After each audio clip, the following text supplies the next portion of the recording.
Welcome back. 643. Virginia's Lieutenant Governor Winsome Earle-Sears is all business, presiding over the Senate as president and helping Governor Glenn Youngkin score legislative victories. She sat down with our Larry Miller to talk about masks in Virginia schools and her experience on Inauguration Day. It's a story that is all new this morning.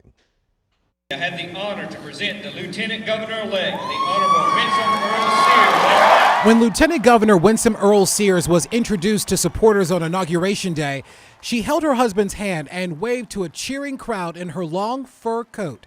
It wasn't just about keeping warm on that 30-degree day. It was also about making sure she felt connected to her family. That was my aunt's fur coat, and she just passed away last year, September, in Jamaica. She helped to raise me, and I put it on for her. Lieutenant Governor Earle-Sears is proud of her heritage and also her personal story, using education as a means of creating the life she wanted. No excuses, no handouts. When my father came with only $1.75, he took any job he could find, put himself through school, and now he's comfortably retired. And here I am. You know, I'm the one who came off the plane as well. And so I want them to understand, I did nothing special to get here.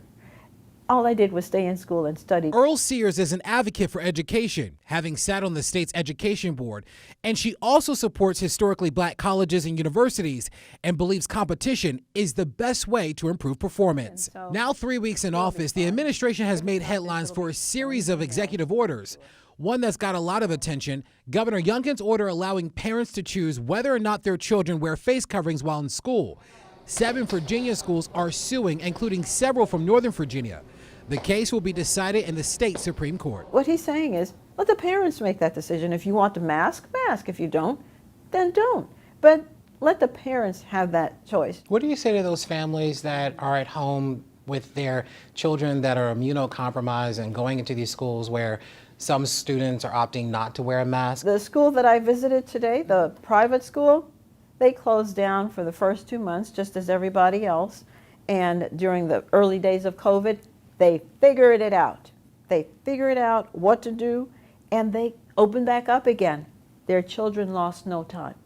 And so if the private schools can figure it out, the public schools can figure it out too. There is this kind of culture war going on regarding the masks, the unmasked, the vax, the unvax. The administration said that you wanted to unite Virginia. How do you do that? You got to ratchet it down. We got to stop politicizing this vaccine. If you don't want the vaccine, don't force people to get the vaccine. So it's not a political issue. There's a trust issue. We've got to find a way to get along. We've got to find a way to love each other. We can disagree, but we don't have to be disagreeable. Larry Miller, WUSA 9.